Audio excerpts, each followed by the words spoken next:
Guys, welcome back to my channel. So as you guys know, I sometimes do astrological birth chart analysis, and today I'm gonna go ahead and break down another client's birth chart analysis. So I'm gonna go over briefly over her placements. She is a native of Colombia. She was born in Colombia, and I believe she is in her 40s. So I'm gonna go ahead and break it down in a moment. So again, my client was born in Bogota, Colombia on November 25th, 1975. So that puts her at around age 45 right now. So I looked up her chart. The website I use is Vault of Heavens because I found that that website is by far the most accurate that I've encountered. And that's based off my own personal chart because I feel like that has been the most accurate for me. So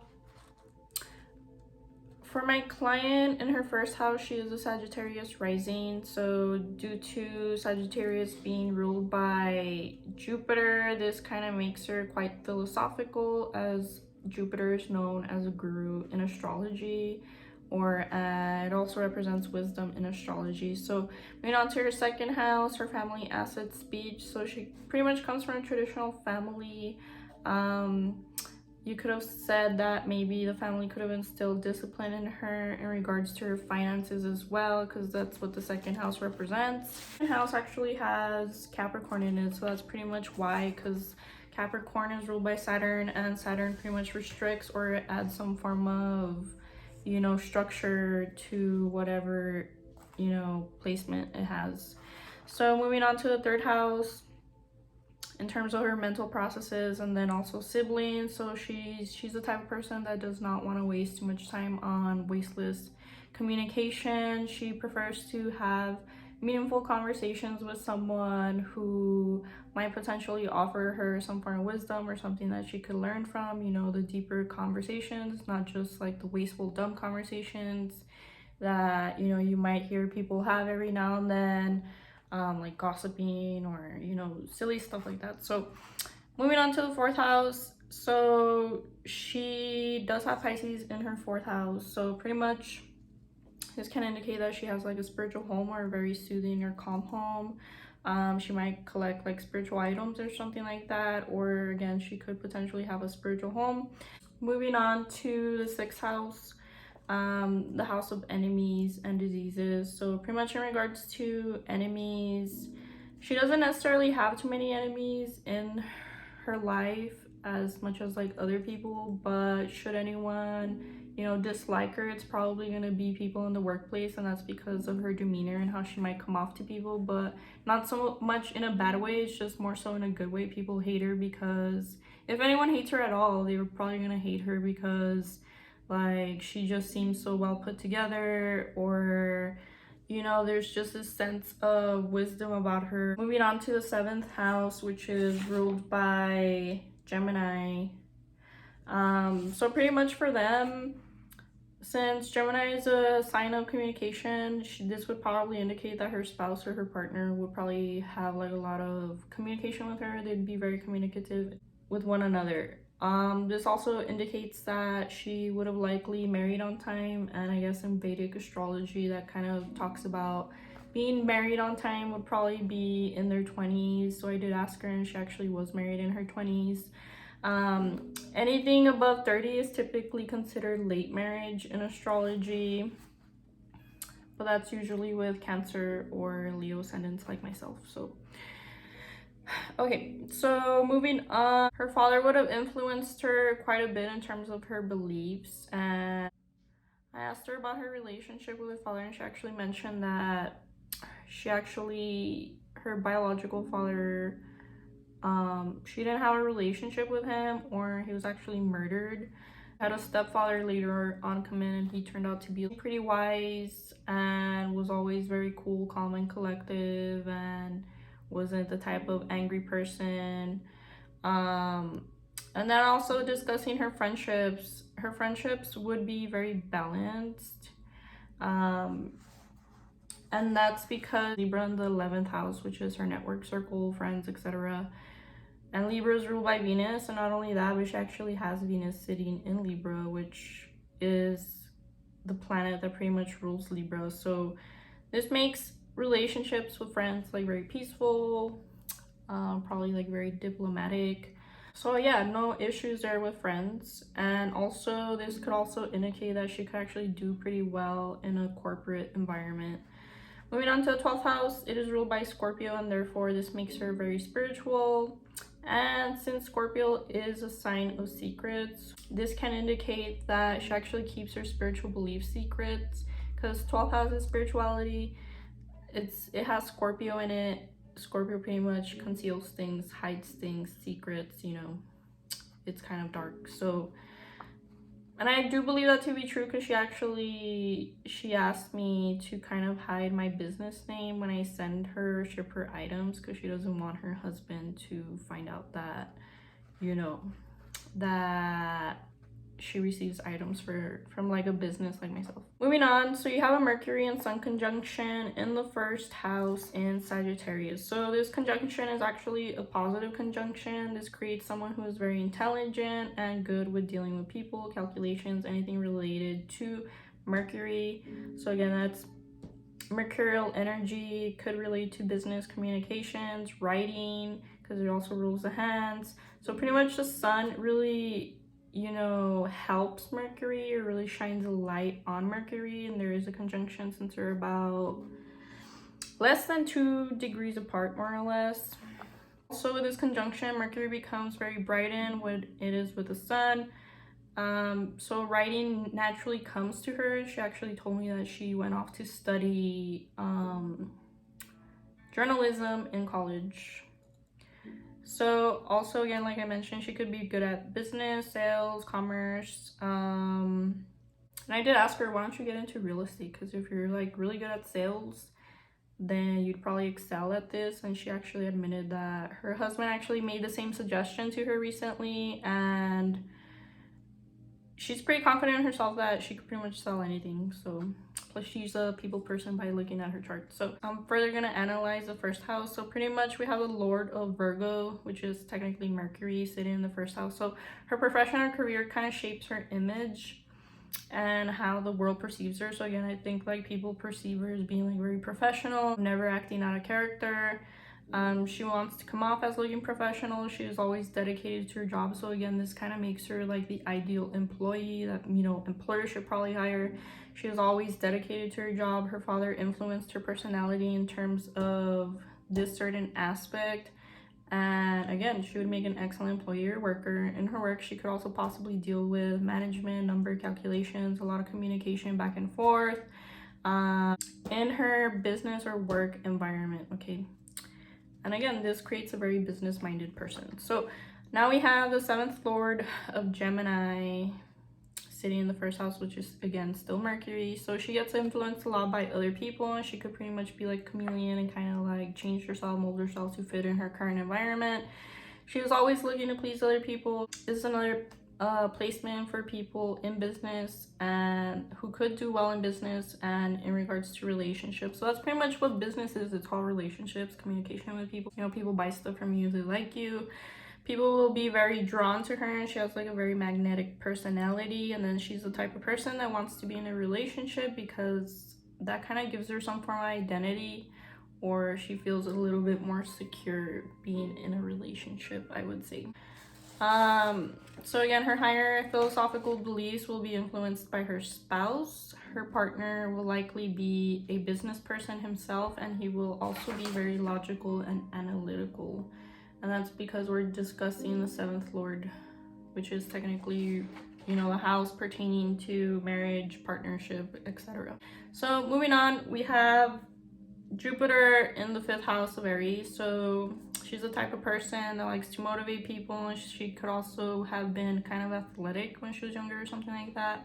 She could possibly still be athletic. I don't know. I haven't asked her. But she also is the type to be very self-motivated. This placement in Jupiter expands Aries' individuality. So since Jupiter is the guru and represents wisdom, and Aries represents the self, she likes to gain knowledge to improve herself. So this can also represent that she likes to gain knowledge on children, since the 5th house is related to children, like learn how to properly raise them. So she's also going to be very involved in her child's development or upbringing.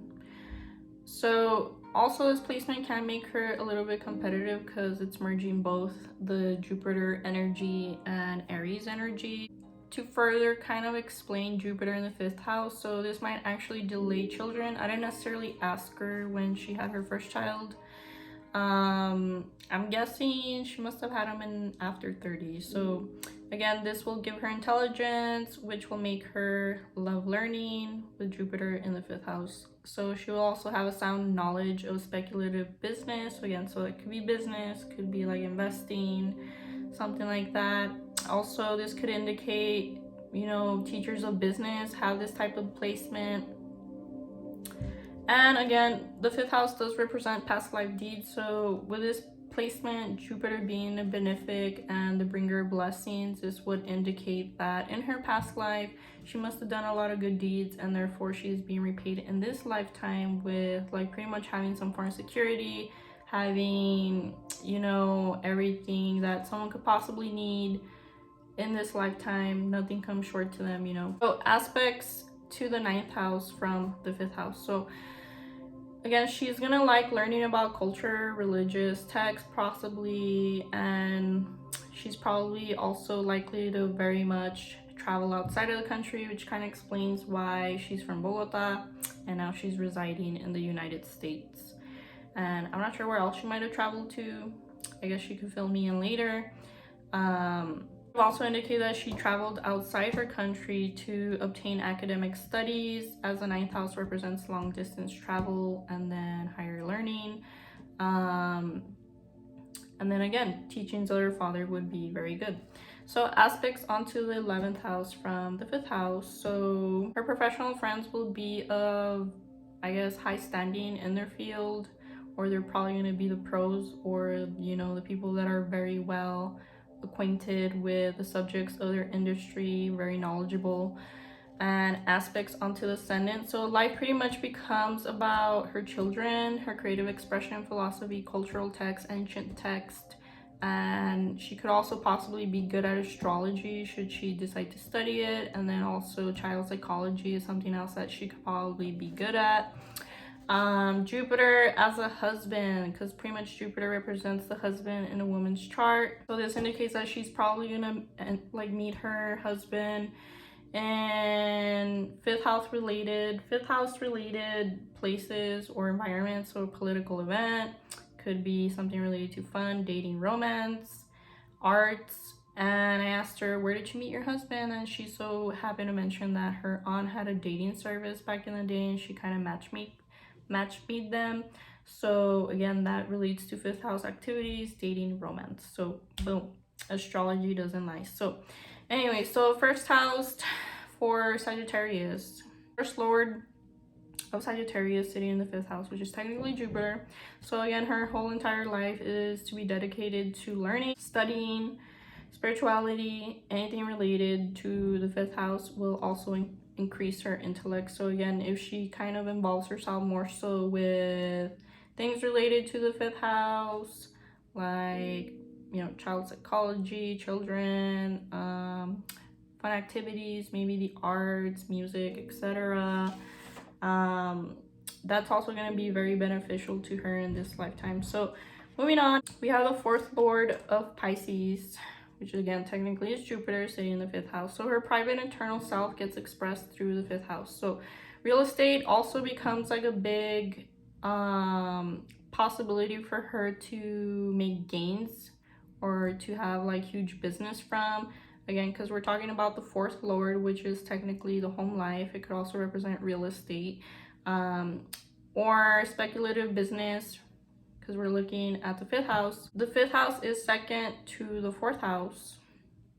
So again, this could possibly indicate some form of stream of income from like real estate, anything related to the sign of Cancer, which rules the fourth house, like food, hospitality, maybe caretaking. Again, fourth house represents real estate, home, interior design, stuff like that. So she could possibly make money from subjects like that.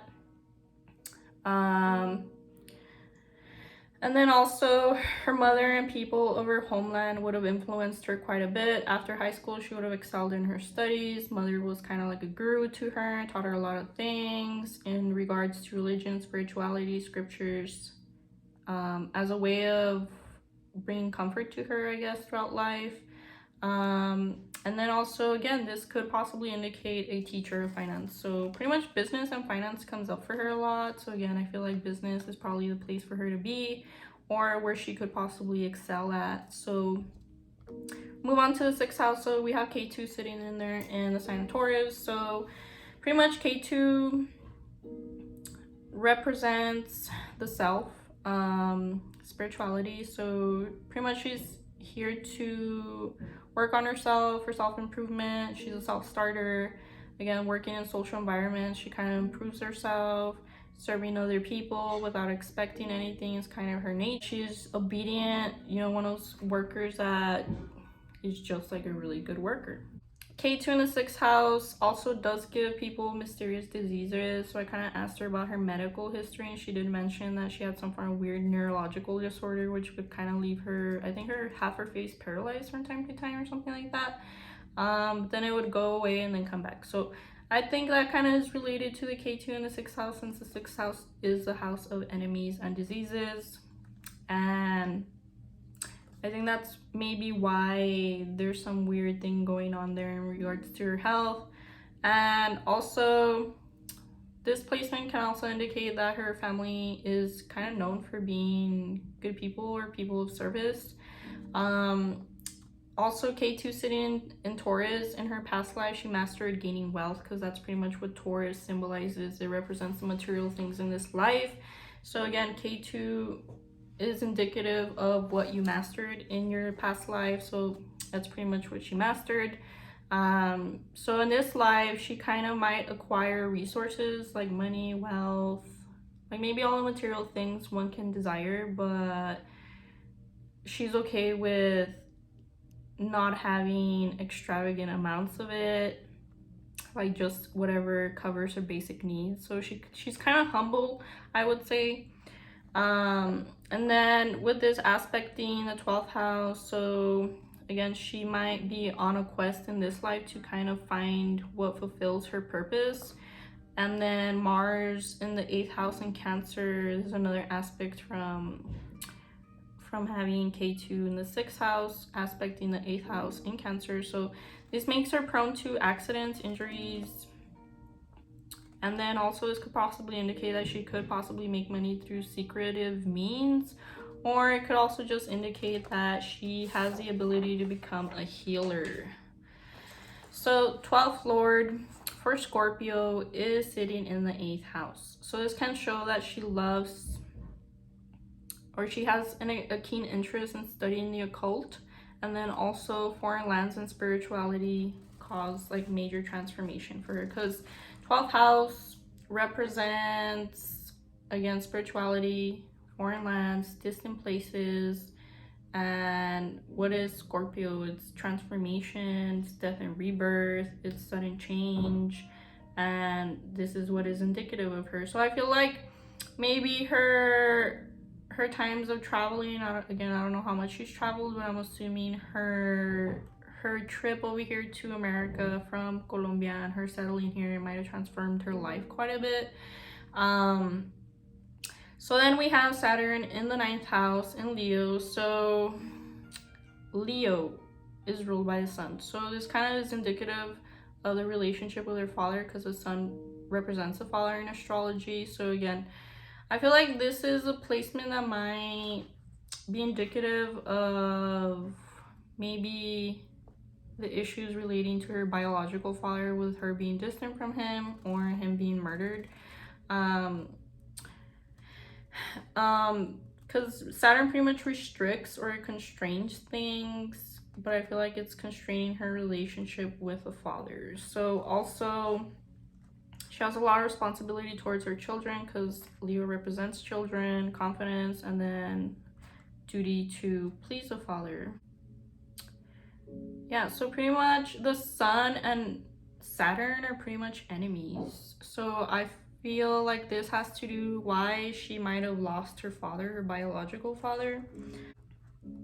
Because Saturn is way stronger than the sun, so Saturn would overtake the sun. Um, Moon in the ninth house in Leo, so she becomes inclined to higher wisdom, philosophical thinking, religious deeds. Her mother was her primary source of teaching, learning things, philosophy, academics. Mom became the teachings of the father. So pretty much mom assumes the position of father, but I feel like that's because she lost her biological father. And then this is also a placement that could be indicative that her father was absent in her life. So again, I feel like this is indicative of why her father, or indicative of like her losing her father. So therefore the mother took over that role. She is inclined towards ritualistic deeds dedicated toward higher learning. Her beliefs may consume her that it can create enemies in her family. So her own personal beliefs could actually influence her in a negative way, because either she believes in stuff that maybe her family members don't, and this might cause some form of conflict. The second house becomes the sixth house from the moon of enemies, house of enemies. So therefore this can create problems in the family. Fourth house becomes eighth house from the moon. Home becomes turbulent if they don't balance their belief system. So I feel like she has to make some form of compromises. Otherwise, she might have problems with her family. Or again, I think this is why she hides her own personal spiritual beliefs from her family members, because she doesn't want to be scrutinized for them, or she doesn't want to cause, ruffle anyone's feathers. So beliefs can create problems in the home and family. Moon aspects the third house. Based on her beliefs, she will either be close to her siblings due to the beliefs or not. It's either black or white. Her emotions influence her skills, as the third house represents skills, writings. It also represents the hands. Therefore, her writing improves or is influenced highly by her emotions. So the eighth lord of Cancer is sitting in the ninth house, which is technically the moon. So attitude toward death transforms when she goes to foreign lands to meet gurus. Sudden changes in spiritual beliefs, or this is indicative of sudden changes in spiritual beliefs. She's also going to meet people throughout her life that kind of serve as teachers to her in terms of spirituality, especially when she travels. The more she travels, the more insight she will gain, the more of an occult, and become more of an occult believer, mystical believer. She believes in mystery and exploration, and she loves to travel. She likes foreigners, and she could also possibly have a lot of relationship with foreigners throughout her life, or encounters with foreigners. Her mind also feels balanced when she's traveling and trying to figure out the mysteries of life. Her mother, again, had a big influence on her regarding spirituality and philosophy. So moon is indicative of the mother in astrology. That's why we're bringing up the mother. Second lord of Capricorn, which is technically Saturn, is sitting in the ninth house. So she will attain her wealth slowly as Saturn prolongs or slows things down. She will limit attaining. She's probably going to be limited in attaining higher education. So I don't know if she finished college, but that could be indicative of that. Philosophy and higher learning will be delayed, so she might get more into these types of subjects later in her life. I feel like this is probably like prime time for that, and that's probably why she's getting more into like spiritual stuff. She was instilled of values through her maternal uncles, and then again possibly her father, which I think is her stepfather. So Venus in the 11th house in Libra. So pretty much Venus is at home in Libra, since Venus is a natural ruler of Libra. So it's nice and comfy in there. There's no issues. It makes everything nice and pleasant wherever it sits. So it's sitting in the 11th house. So 11th house pretty much is indicative of gains, or like big gains that you gain throughout life, like in terms of money, assets. So Venus pretty much represents femininity, so this could also indicate that she could actually make gains from women through business or something like that. Or if she were to go into business, majority of your clients are probably going to be women, kind of like me. I work in a spirituality based business, but 99% of my clients are probably women. So or this could also be indicative that she sells products for women. And then also this could be indicative that in her network circle, she's gonna be dealing with a lot of women. Let me see if I missed anything. Okay, so the 11th Lord of Libra sitting in the 11th house. So again, she will have a great relationship with her siblings, and she will be confident in regards to her relationships, her friendships. She has a large female network circle, as I mentioned. And then after marriage, she would gain money and a large friend or network circle. So things kind of move in an upward direction for her after marriage. Where she would see a lot of changes in terms of like obtaining friends, obtaining, you know, valuable things in life, money, house, I don't know, anything that represents like assets. So we have the 6th Lord of Taurus, technically again Venus, sitting in the 11th house. So this is indicative that she would have a love for small animals and the unprivileged. So she runs into women also. This could also possibly indicate that she could run into women that do nonprofit work, and that becomes routine to her in her work environment. We have Rahu in the 12th house in Scorpio, so this will make her connect to people of foreign lands and make her travel. This will make her very independent of her family and detached from the family, which is because of the aspect onto the 4th house. With this placement, there's 3 results that come about. Either you get a criminal, you get a spiritual person, or you get a very creative and imaginative person, because that's what pretty much 12th house represents. And then Scorpio kind of deals with like hidden things, shady stuff, you know, dark stuff. So I feel like in her case, she becomes a very spiritual person, and also possibly an imaginative person if she partakes in creative ventures, like I mentioned earlier. Like, you know, writing could be considered that. So I think writing would probably be good. Maybe that's something she could go back to. Here, Rahu also can make her a good business person again. Also, she could be very inclined towards spirituality. Rahu in the 12th house will show that she will settle permanently in foreign lands. So this is where astrology doesn't like, because we have the proof already. So she was originally born in Colombia and she settled in the United States, and it's more than likely that she's going to end up staying here. So again, 12th house in Rahu in the 12th house. Permanent settlement in foreign lands. So Rahu in Scorpio, so she's going to be fascinated by the occult and hidden knowledge, which is technically like anything regarding what I do, like tarot, astrology, you name it, anything related to spirituality, because there's so many subjects out there: numerology, psychics, mediums, etc. So she will go through sudden events in her life that are going to transform her, because that's pretty much what the 8th house Scorpio represents: sudden events, some things that occur in your life, like for instance the murder of her father. I'm pretty sure that kind of transformed her. Travel to foreign lands, I'm pretty sure that transformed her life. So she kind of also wanted me to go into medical astrology, and I feel like the furthest information that I found on this so far, I'll probably look into it further, is just the K2 placement in the 6th house, which can give mysterious diseases. So K2 in the 6th house can represent parasites, infections, viruses, parasites that are not detectable. And K2 is also indicative of karmic diseases meant to pay for in this life. So you might have had some little bad karma in the past life, and that's why you had little mysterious diseases in this life. And then also, I was kind of getting more so into causes of death, and I don't know if she wants me to talk about this, but we have the 8th house. So I kind of looked up how you could find the cause of death for someone, looking at someone's birth chart.